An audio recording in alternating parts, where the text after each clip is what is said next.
The spotlights, yeah.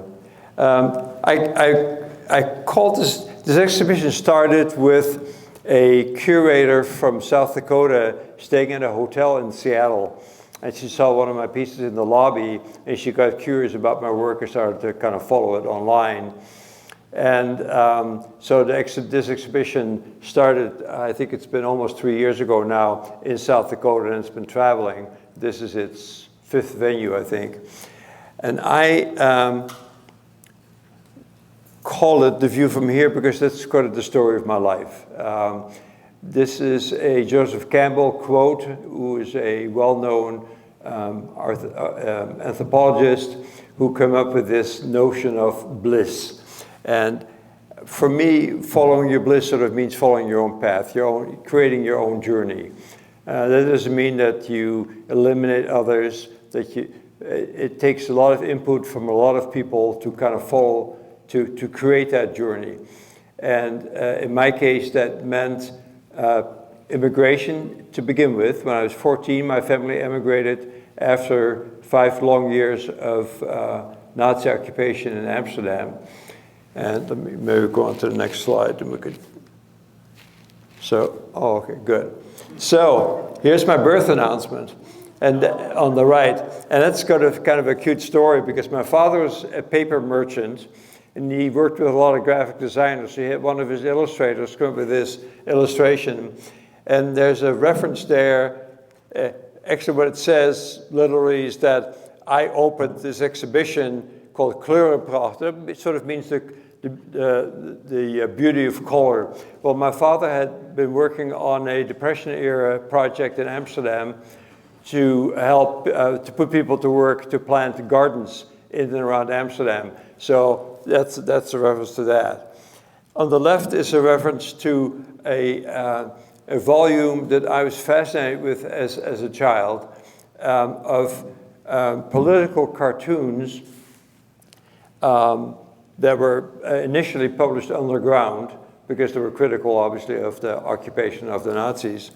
And this is a perfect image of kind of a summary of the Nazi invasion, a heavily weaponized Nazi soldier breaking in and coming into your house. In our case, it was coming into the country. This was on the 5th of May of 1940. And I was born in 39, so I was like, what, 6, 8 months old when the Nazis invaded. What if I'm going to have to say next? Here's my family. So during and shortly after the war, my family, my parents started to consider emigration. Holland had been kind of devastated by the war, obviously, a lot of bombing. And also, at that point, they had 5 children, and number 6 is on the way in this photo. And he wanted a better future for the family. So he hired a professional photographer to document our life in Amsterdam. And so here we're all dutifully kind of reading and being studious, and obviously it's posed, but you can tell that I'm reading a newspaper there, you know. And so it's my parents on either side, and the 5 of us, and number 6 is on the way. Maybe. We were liberated by the Canadians in Amsterdam. And sometime around the end of the war, I was given 2 coloring books, which apparently are pretty rare. Somebody checked with the archives of Dutch libraries, and there's only 1 copy of one and no copy of the other in collections. So I'm very lucky to still have those. Kinderen en Canadezen, so the children and Canadians. And so we obviously celebrated the arrival of the Canadians. The north of Holland was liberated by the Canadians, and the south was liberated by the Americans. So this is a sculpture about that event. So the Canadian soldiers showed up on our street in a Jeep, and they were giving out cigarettes to the adults and candy to the kids. And of course, I wanted a cigarette, right? And so I went to one of the soldiers, and I don't know how we communicated, but I made it clear that I wanted wanted this thing, you know. And so he gave me a cigarette on the promise that I'd give it to my father. My father dutifully put it in a glass tube and saved it until I turned 18, right? So legal age, right? Or something like that. So the original, if you look very carefully at the Canadian's left hand, you can't see it real well, I'm afraid, but that's the glass tube with the cigarette in it. So then this piece traveled in a show throughout Canada, and one day I got a call from a Canadian institution saying somebody stole the cigarette. So I guess the Canadians giveth and the Canadians taketh away, right? So let's move on. Am I having to give you a clue? Yeah, next please. Yeah, thanks. So this is a piece that I actually did a few months ago. So we came in bits and pieces in terms of the family. We came at different stages because my father came first in 1951, came to New York, went to Houston, finally settled in Seattle, and he picked the right city. You know, I think of those three, certainly. And so we arrived by boat. My mother and a younger brother and sister and I arrived by boat in November of '53. And this is sort of the view that we had. Now, I found a paint-by-number painting online that I was able to photograph and then make a pattern out of. And that's me, obviously, kind of pointing at the Statue of Liberty. The paint-by-number painting thing has sort of an interesting story. My wife and I are both collectors, and we used to go to, we've been married 59 years, so we've been going to a lot of junk stores over the years. And I started to find these paint-by-number paintings, and I didn't know them. They weren't part of our culture. And so I started to collect them, and I probably have 100 or 150 of them by now. And there was something about their directness and their simplicity that really intrigued me. And I'll talk more about that later. Next slide, please. It's fun to see this. This is a photo I took of myself that's a portrait of my father. So this is him hitting the streets in New York as a salesman. He'd been an executive, so you can imagine the kind of adjustments that my parents made to a very difficult, speaking a different life, a different language, and leading a very different kind of life. And so my father spent some months, I forget how long he was in New York, and then moved on to Houston and then to Seattle eventually. So that's him as a salesman. And this on the left is a small piece that I did as a tribute to our first couple of days in New York. So there's a skyline. There's actually a photo I took of the New York skyline a couple of years later. So it's actually based on a photo that I took. And then I hadn't seen much neon, if any. I think the Europeans generally are much tighter about zoning, and it may be different now. When I was growing up, I didn't see any neon. So that was a real eye-opener, and I thought it was pretty fascinating. And there's the Statue of Liberty on top. It kind of shows you a little bit about the way it works. So the stepladder is a copy of the stepladder in my studio. There's a water glass that I think it's called something New York Club or something like that. A postcard, a globe because of my fondness of travel. The suitcase started to emerge when I first came to Montana we came in '86, yeah. And I started to visit high school. I was director of the School of Art at MSU in Bozeman, and I started to visit a lot of high schools. And I had a suitcase next to my chair in my bedroom, literally. So at one point I thought, that's a great metaphor for journey, for travel, for adventure. So I've been using that suitcase pretty consistently ever since. Next, please.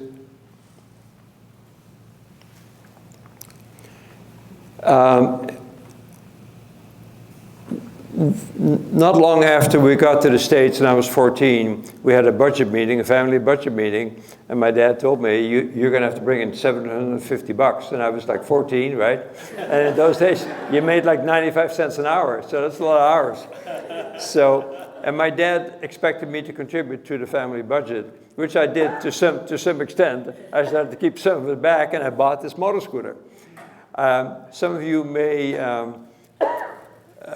know, well, I worked for a restaurant in Seattle. What's the name of it? Ivers. Some of you know Ivers, maybe. And I still have the newsletter in which Ivor Hageland welcomes me into the company.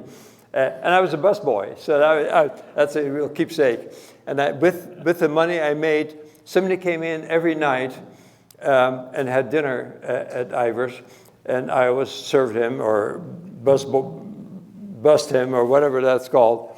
And I told him about my love for travel and adventure. He said the Bon Marché has a Cushman motor scooter that they're going to sell that they used in a store display. And so I went over there the next day, and I paid $25 a week for a number of weeks, and I bought this motor scooter. And so the first chance I got, I took that motor scooter down to California from Seattle. And that's an adventure in itself. But anyway, so then, because at one point the chain broke. I think, let's see how fast this thing will go, right? Coming down the hill, going 55 miles an hour, bing! And I searched for hours for the chain. The chain was just missing. And so I walked it until I got to a series of cabins, and nobody was home, so I took out my sleeping bag and went to sleep, and they woke me up when they got home, put me up overnight. And then the next day, I hitchhiked into Crescent City, California, went to a machine shop, and I said, I need this length of chain, and hitchhiked back and hammered it back on, and I was on my way again. I think I was 16 in this picture, something like that. Next, please. So there's that. So my sister, whom we just visited, she lives in Seattle, and she's 91, took a photo of me on that motor scooter, right? So, which you just saw. And so I decided to celebrate that event. The number painting behind there has an interesting story. I had a dealer in Bozeman collecting paint by number paintings for me. And so I came to buy them and collect them. And she said, you can just have this one, it's so ugly. I thought, it's the prettiest one of all. You know? And it really depicts that kind of idealized vision of America, you know. And for the immigrant, that's what you expect, of course, things to look like, and they never do. But I thought that was perfect. So, and what I like, by the way, in some installations, especially on old gym floors, you get these beautiful reflections. I forget, this was taken at a different museum. Next, please. So there's like a pattern, and I'm very happy to say that John Nyman, who currently makes all my neon for me, is in the audience tonight. So I'm very glad you're here, John.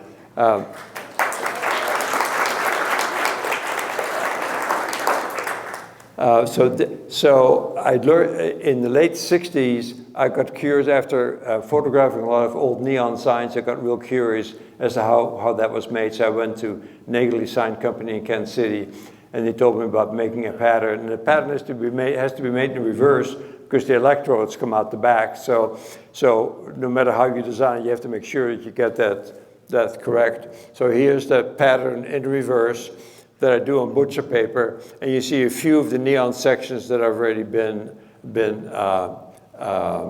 manufactured. So I just wanted to show you that process. And you can see the neon's bent right over the paper pattern. And so you see those burn marks on some. That's just from the tubes being real hot, and that's the visual kind of damage. But it gives you a sense of the process. Next, please. So there's John on the right, and for many years, Bill Todd on the left made my neon. He ran a company called Rainbow Signs, and he did my work for about 25 years. And then when he retired, I found John, and And both John and Bill have been absolutely wonderful. I've done beautiful work. And so there's Bill doing a piece that my first neon installation was at Paris Gibson Square in Great Falls in 1988. So he's bending that. And there on the right is John bending the birds for a piece that's now at the Salt Lake City Airport in the Delta Lounge. So that's that piece on the lower right. Next. I've always been fascinated with, oh, let's go back to, did you skip over one? Yeah, I went too far. This is the first one. Oh, this one came first, okay. So I was always a photographer, so when I was 15, I bought that camera. It's a 4x5 Crown Graphic, and I did weddings and group photos and things like that to make a living. And I had also couples dances. Remember how we used to dress up and in all our finery? And we used to show up at dances, and it was 2 5x7s for 75 cents in the late 50s. And that camera also functioned as an enlarger. So I would take over one of the bathrooms at our house in Montlake in Seattle and turn it over into a darkroom. I also was the photographer for the high school newspaper, The Messenger, and for the yearbook. And I hung around the waterfront quite a bit. I just take trips down there. So that's to commemorate being in Seattle, being around the harbor. I put the Space Needle, I mean, not the Space Needle, that's before the time. The Smith Tower is the Smith Tower, the second tower from the left, was then the tallest building west of the Mississippi, believe it or not. And I worked for a company that had its office on the 17th floor, so I have fond memories of going up the elevator there. Next. And I've always been fascinated. This was something in Seattle, the Hatton Boots gas station. You know, you wouldn't find this in the old country, you know.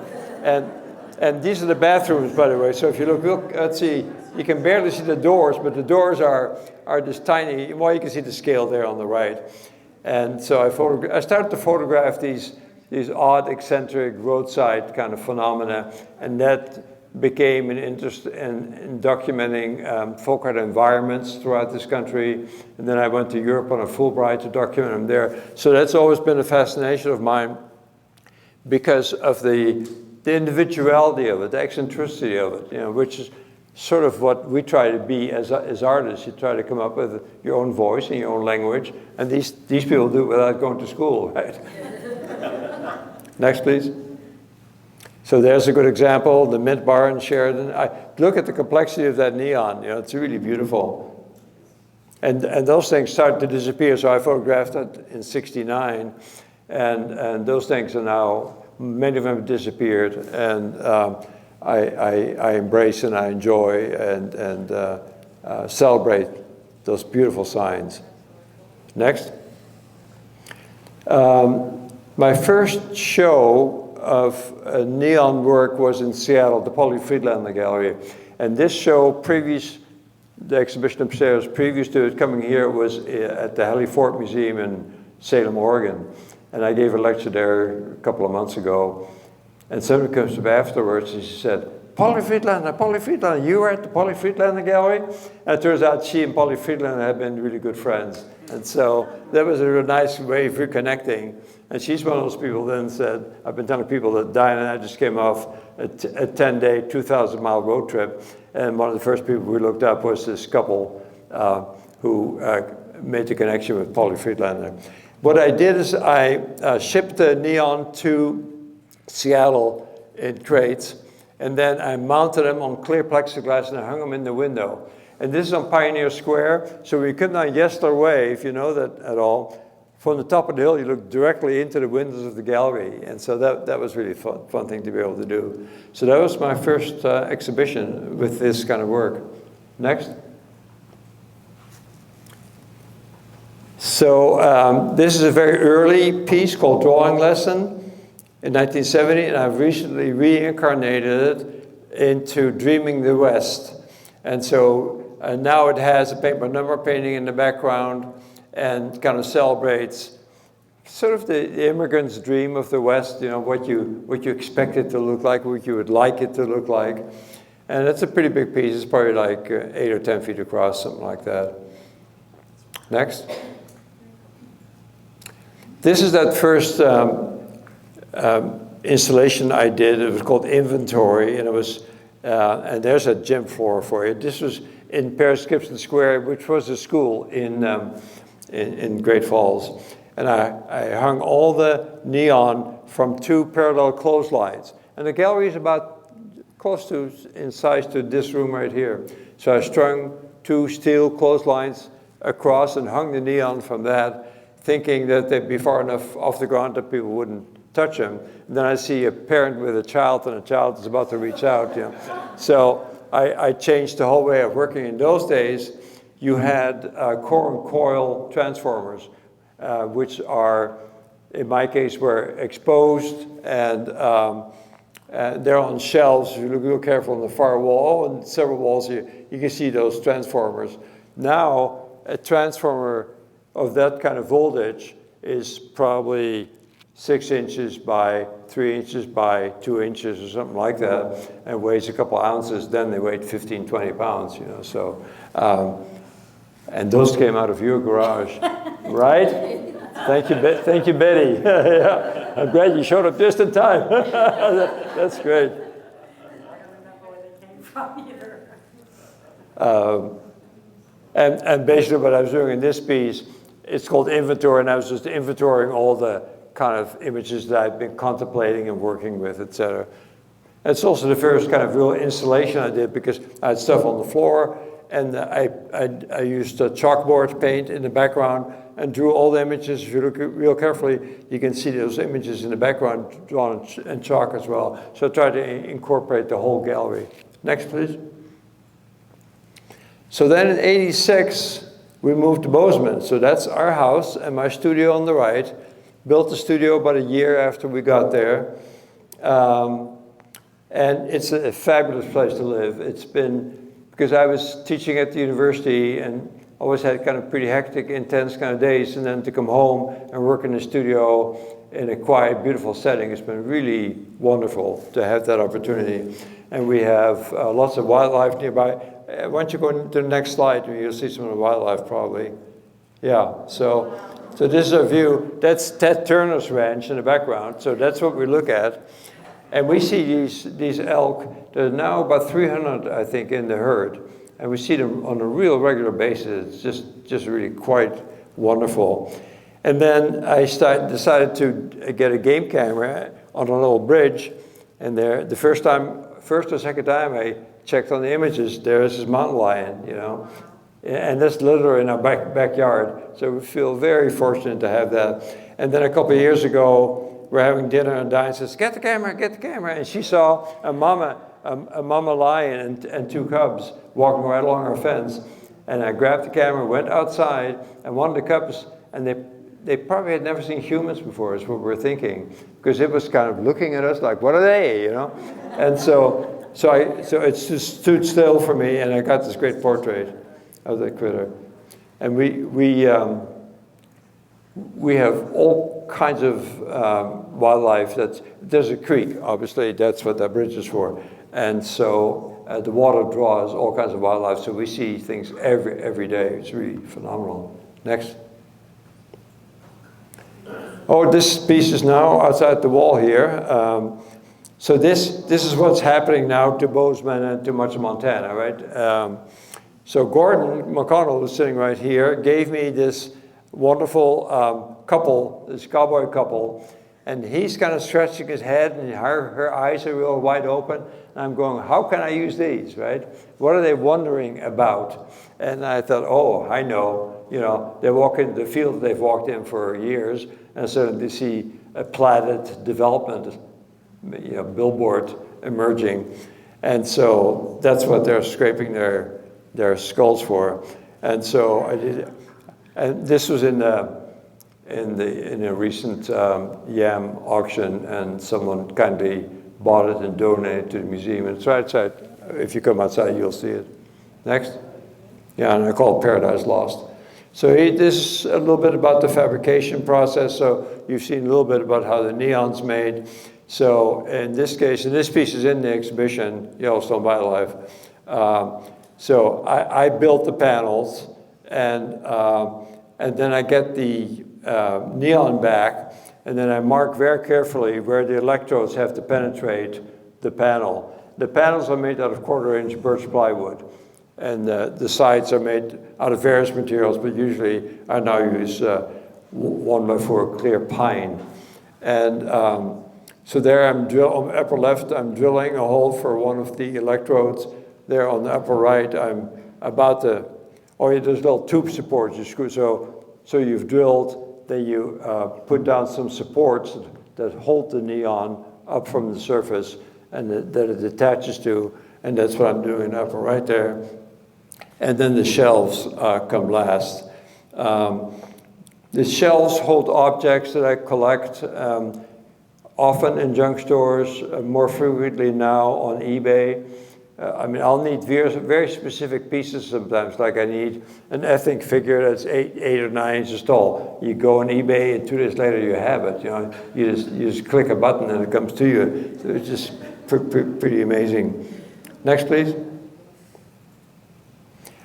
This has a fun story. I was installing a show at the Museum of Northwest Art in Lacona, Washington, and a couple walks in while I was installing and says, "Any of this for sale?" I said, "Sure."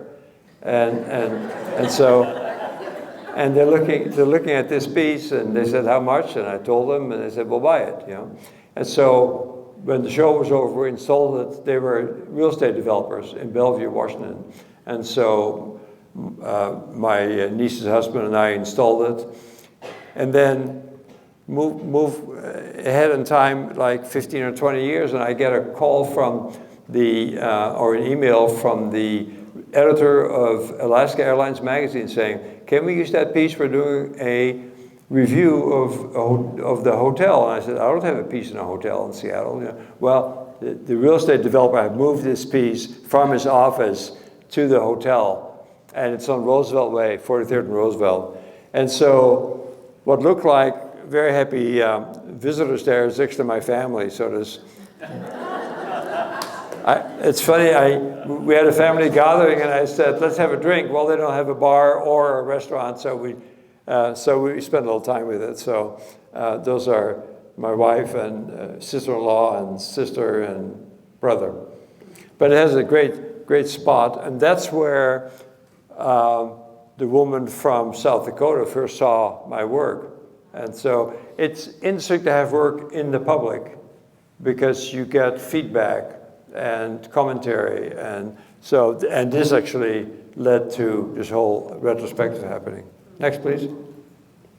So that's sort of part of what I collect. So I've always been a collector. As a kid, I collected those cigar bands. So my parents had a lot of foreign visitors. We're still in Amsterdam at this point. They all smoked cigars, the men did at least. And so when the cigar band came off, I collected those, and I also collected coins that they had. People were from all over Europe, basically. So those go back to the 40s in the upper left there. I love those stamped metal ashtrays you find in junk stores. They're usually like $4 or $5, and they usually either commemorate a state or a region or a national park or something like that. Paint by number paintings. I have a whole collection of drinking glasses. I just did a sculpture. My next show is in Willow Creek next month, outside of Seattle, outside of Three Forks, and in our area. And I just did a piece that displays 50. Each state is represented by a souvenir glass in this sculpture. Next, please. Oh, here it is. Actually, I forgot that I had photographed it. So it's a copy of my studio ladder, a copy of a bench in my studio, a copy of a chair in my studio, and then a 1x8 or 10 or whatever it is with all the glasses on it. And the collectible came from an earlier sculpture I did for a show in Baltimore like 20 or 30 years ago, and I still had the neon. I thought it's perfect for that. And there's books there on kind of collecting and things like that. So next, please. So this is upstairs. So this land is your land, this land is my land. For this is a good example of a piece where I had to go online to find specific sized pieces of specific ethnicities, etc. And I tried to kind of coordinate the figurines with the area that they are placed on. I love maps. I've collected maps as well. So this is a painted map with each state in pastel colors, the way kind of maps used to look. And little shelves are very simple, quarter-inch plywood shelves screwed onto. That's why I work with plywood, so I can screw things. I can attach things and shelves and things like that. Next, please. Here's another one on the map. So there's 4 or 5 different paint by number paintings in this representing the West and the Midwest, and the Southeast and the Northeast. That neon is the only neon that wasn't made by one of the fine craftsmen I've been working with. You can get these things online. And so there's companies that sell those for like $100 or something like that. And that was perfect, a parrot with a martini, right? It's perfect. And I love these bird figurines, so I collect those in particular. Next. This is a piece about also, like others, celebrating the West. So most of my work is autobiographical in some way or another. They're based in my living in the West or my growing up during the war, the immigration, collecting, things like that. So the impulse for most of the work is within me, within my life and experience somehow. This bench is a elongated version of a bench that I built in a carpentry class. My father thought, right after the war, that he and my older brother and I needed some marketable skills, right? So he hired his company carpenter to give us some carpentry lessons, and I built a small bench, and I still have it. It's got a date on it. It's made out of an old crate, a little bench. And so that bench sort of represents my life in the old country, and my initial attempt at making something. And so here it is with ashtrays about the West, a couple of oars to represent being out on the water, and then it's hard to see here, but that's a little neon house on a paint by number painting that depicts a fly fisherman. Next. This is one of the background image is a real favorite paint by number painting. So about maybe 6-8 years ago, I get a call from the BBC, and they were doing a segment on paint by number. And so we got hooked up with the radio station at MSU, KGLT, and the people we're talking to were in London, I think. BBC 4 it was. And so, long story short, they sent me a CD with all the people they interviewed. And there is a person who did the first actual paint by number painting named Dan Martin. And I thought, that I had no idea. I didn't know much about the history of paint by number painting. And Dan Martin worked for the Palmer Paint Company, which started that whole craze. And so it turns out that the collection of the whole paint by number collection at the Palmer Paint Company went to the Smithsonian, and the Smithsonian produced a book on that. Anyway, so I'm all excited about that. Dan Martin is still around, and so I thought I'm going to send him a catalog of my work. Let's see what his response is. He calls me up on the phone. He's like 93 years old. And he was all excited, it was really wonderful. So I got to talk to him one time. It was really quite delightful.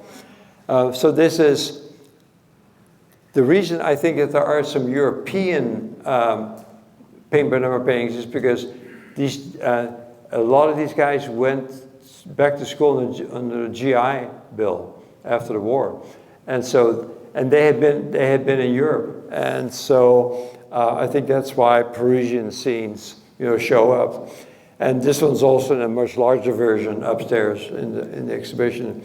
So I've also been, because of his Dutchness, My fellow Dutchman, Van Gogh, has always inspired me.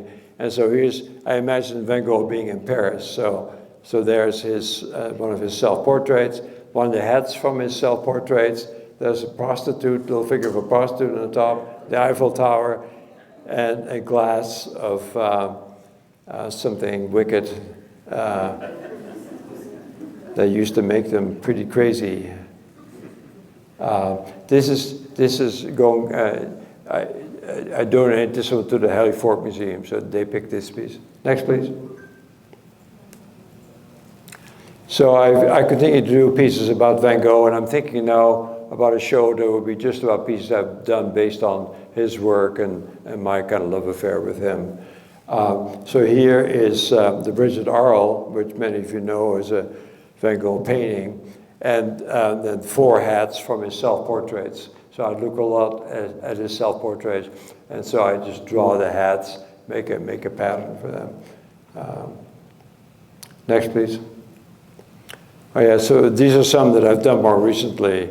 The 2 top ones I did last year. No neon, obviously, but they're pretty straightforward for me depictions of his self-portraits, and then they're placed against paint by number painting. So, and like in this bottom one, it's like imagining what it'd be like for Van Gogh to walk into a Midwestern scene, you know. So and that's in a private collection. I sold that one a few years ago.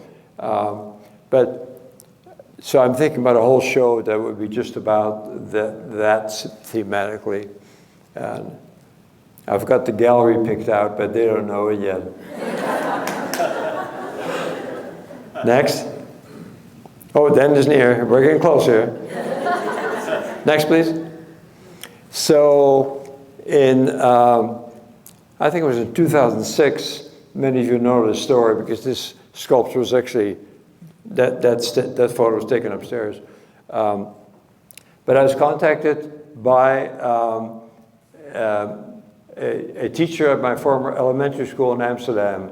And long story short, he was doing research on the impact that the war had on my school. And at that point, they knew of 173 kids from my school that had died in the Holocaust. And so what I did is I made a suitcase for each child with the name, and it depicts, I painted on there the camp they died in, the date, and their age.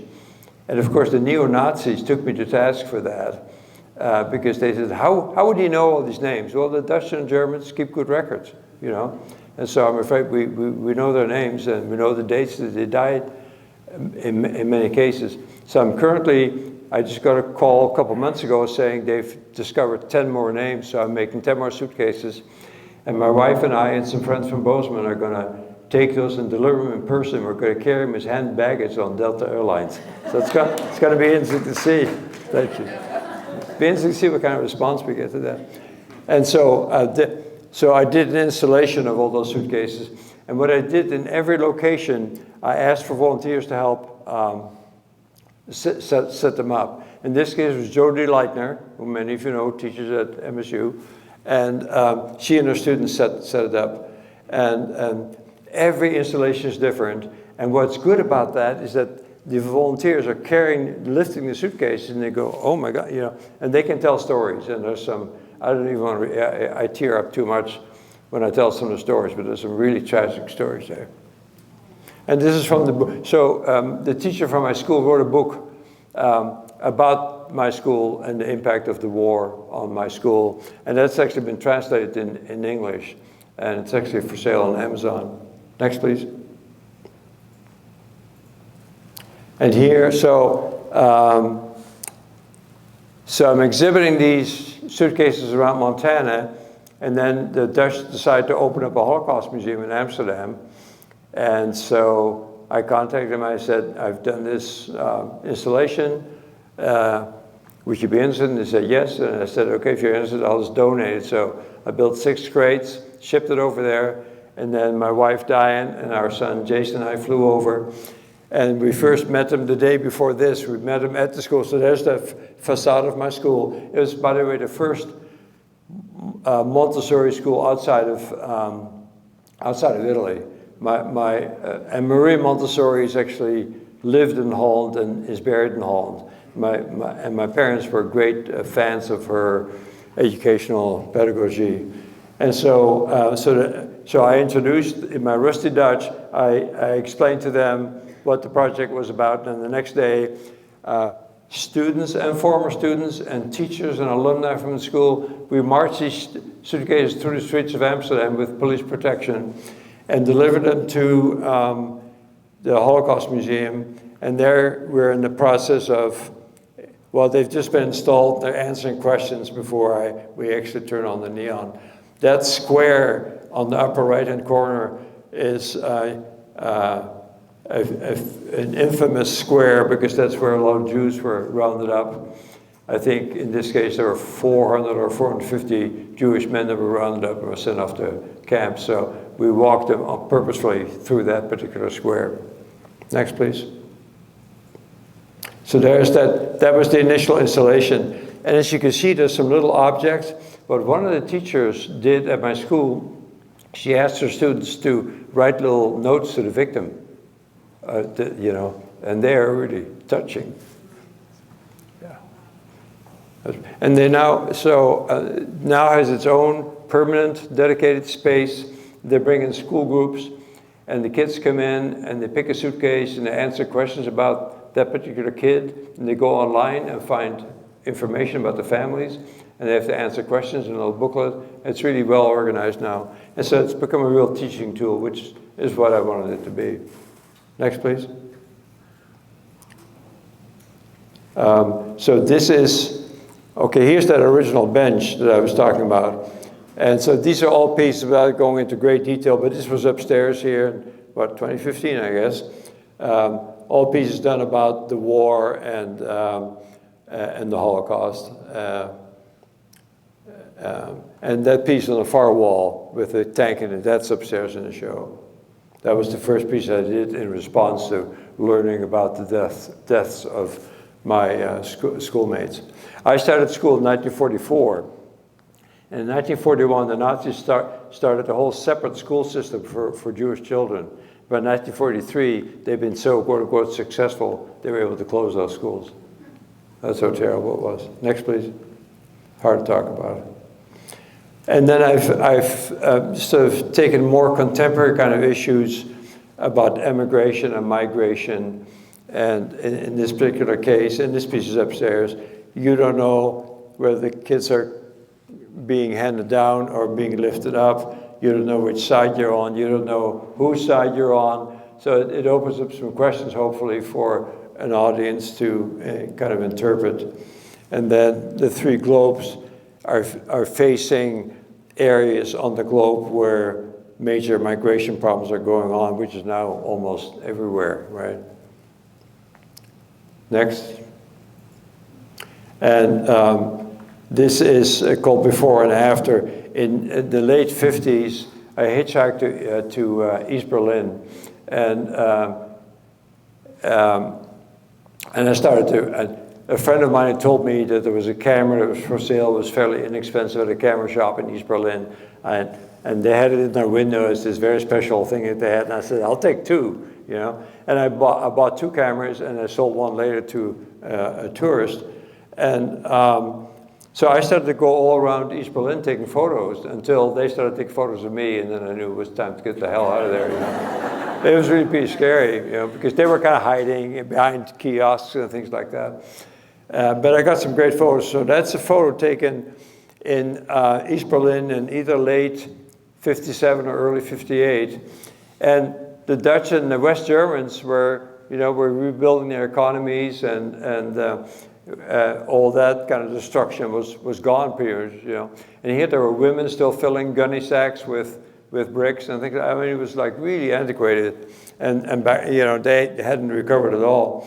So I used that as a symbol of the destruction of war, and then I compare it to a idealized paint by number painting. And you could say before and after. You could either take that panel on the right and put it on the left, and have that the before as well. Although nobody's done that yet. Next, please. And that's the original photo I took that panel is based on. That's all I have. Thank you.